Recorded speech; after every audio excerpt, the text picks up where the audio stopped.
Hey everyone, it's Kelly Donahue Piro here. Just wanted to start our podcast off by saying thank you to all of our loyal listeners. We definitely appreciate it. I am podcasting live here from Tennessee, where I'm at a client's agency assessment. So the background looks a little different. It is. But I'm very excited to be back out on the road. We're doing it safely and we're doing it under a lot of precautions, masking up, hand sanitizing rooms. So following all the guidelines, and really it's up to clients how comfortable they were with the scenario. So we're leaving it completely up to our client base. We do have virtual options. In fact, through all this COVID, there's 3 ways to work with us now. We have our on-site, virtual, and schools. So it's really exciting times on that front. It's very difficult times on many other fronts, but I know for many agencies, we're doing the best that we can, and things are starting to reopen, which is great because we can start planning for the end of the year. Another thing I want to talk about is where the heck will I be? So August is always an interesting month, but we'll be heading to Texas and potentially Louisiana. Again, everything's a little bit of a moving target, but really excited to kind of dive in and work with some new agencies as well as things open up. So if you're interested, just let us know. Love to have a conversation with you. Even if it's let's start in the quarter 4 or next year, we can figure all that stuff out. But today I want to talk about something that keeps coming up as we do a few more assessments. They've been very popular through COVID-19 of just, let's do a checkup on the agency, where we are, what we could do better, what's killing it at. And we're seeing more and more generational rifts. And I think some of this has been exacerbated by COVID-19. And all 3, 2, whatever generations you might have in your agency have such valid points and valid cultures that we have to find ways to honor everything. And I know if you're on different social media sites for agencies, there's a lot of controversy over things like unlimited vacation time, or do you let people listen to their earbuds while working? I know some of this stuff might sound small and insignificant, but it leads to a bigger picture item. My advice is going to be, as the agency owner, you get to pick the kind of culture and workplace that you have. For me, I love having an office. I love having separation. I know there's been talk like, do we even need an office? I don't need an office. I like one. And there are going to be more creative ways. I've certainly worked from home more during this time frame. There's some balancing to it. Do I need it? No. But is it more healthy for me to have a separation? For me, it most certainly is. Do I like not having ridiculously amazing t-shirts stored in my living room? Absolutely. So we have some of that to deal with. So to talk a little bit about the generations, I'm just going to kind of try to size them up a tad bit. Again, these are gross, broad strokes. So if you're in this bucket and that's not you, I understand, but they might have some attributes, but not all. I'm going to start with the mature generation, like a fine wine, the vintage. So I look at these as kind of people maybe in the last decade of their career. And the reality is, as we hit the last decade of our career, things change both internally and externally. So for many people, they have grandkids, they want to travel, they're looking at how am I going to spend the free time that I have, and what does my work-life balance somewhat look like? So in some ways, they're no longer as career driven. They've done the career thing. They're comfortable in their position. They want to figure out the ways to enjoy their life as much as humanly possible.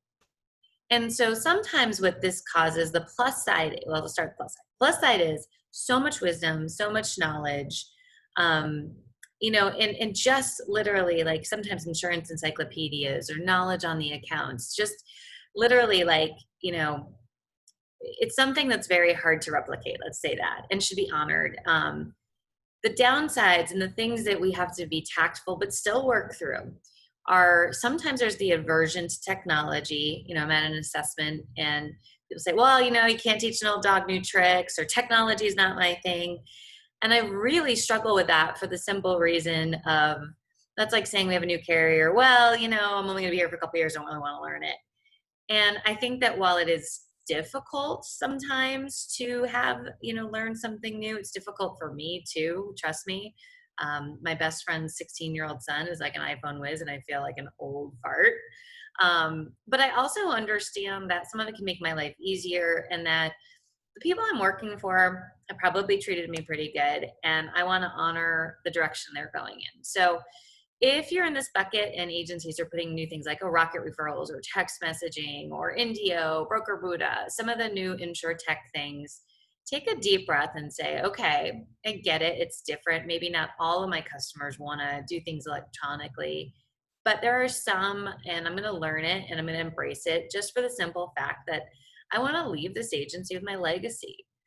In this age bracket, as people can get burned out and maybe frustrated by change, I always think about, what do you want your legacy to be? Do you want people to look back and be like, man, I just miss her so much? Or, gosh, he was such a valuable resource and, just really, really missed because of willingness to change and willingness to adapt.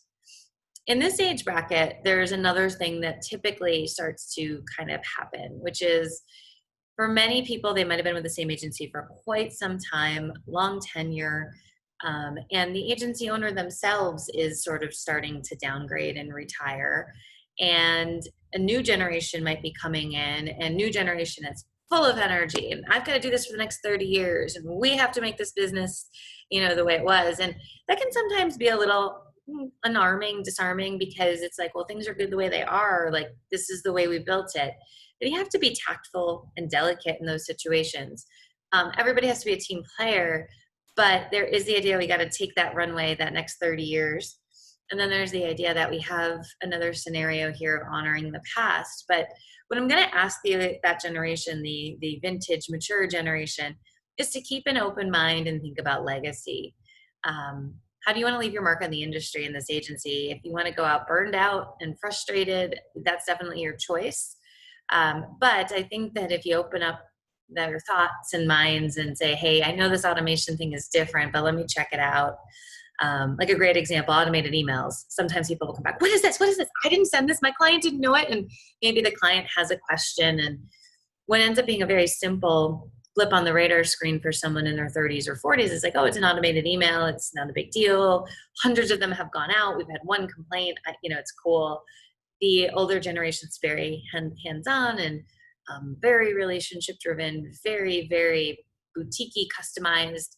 It's very just, disarming to them. And so it's understanding both sides of the coin, but having open communication and an open mind of, hey, how can we make the transition easier on a mature generation? And for the mature generation, how can you keep an open mind that when you depart and retire and get to do all the fun things you want to do, there still is a business here that has to be competitive in the long run.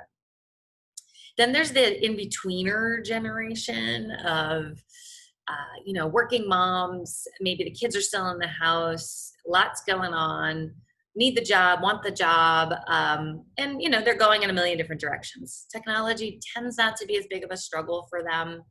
And they really appreciate flexibility. So when I say flexibility, I mean like their kid is sick, I can work from home, it's not an issue. Primarily they're the matriarch of the family, and that's ultimately what they identify with.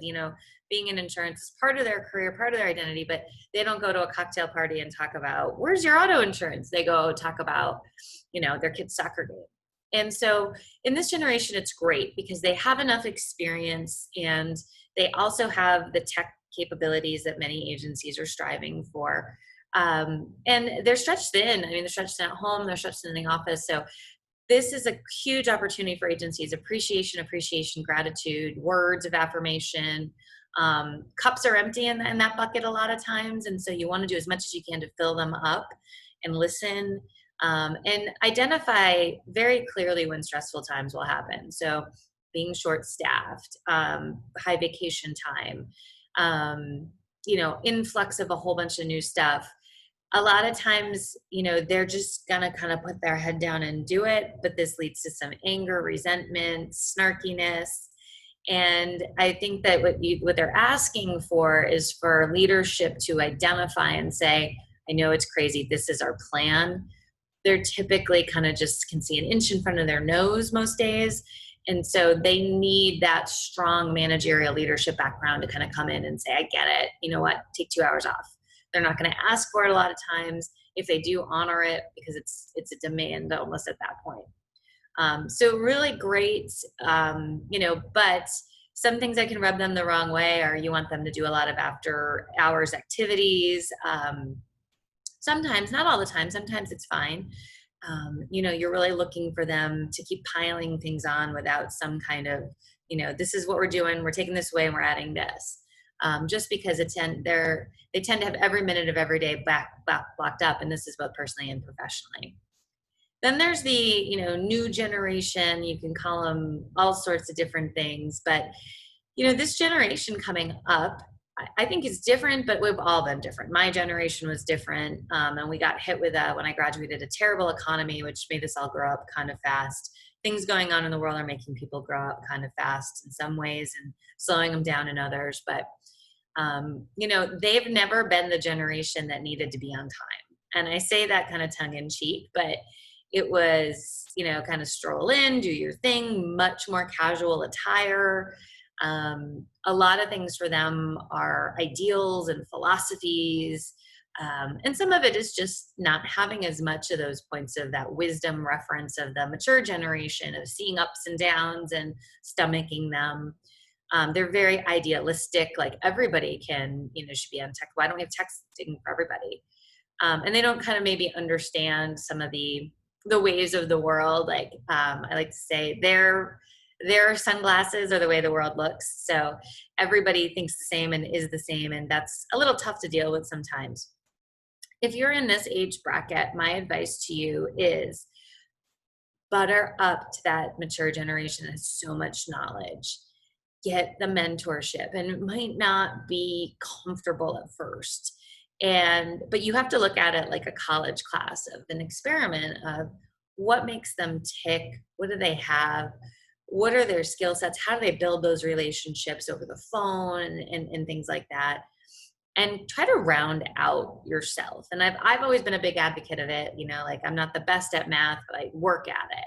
And so don't just say, well, they're just old, they just don't want to do it, but understand the real strong points that they have. I would say if you're managing some of these people, you really want to mentor them. They need strong leadership. They need that strong conversation. And sometimes that conversation might be a little frustrating of, well, this is why leggings aren't pants, or this is why we're doing X, Y, Z. And so what I really want to do is focus for everybody on identifying those conversations, saying, well, this is why we do it this way here. This is why we don't wear jeans here. We've got lots of large accounts. They're in professional services. I'm fine with it on Friday, but we need to present our accounts, to be a little different as we work on $100,000 accounts. And just kind of going through that and understanding some of the why of everything. So this generation's very Google smart. I mean, they grew up with an iPad in their hands in some respects. And so information was at their fingertips. But maybe where you or I had to learn something, we had to have dialogue as well. So it wasn't just reading a book on my Kindle and moving on. It was reading a book and having a discussion about it, or asking my mom questions versus going on Google.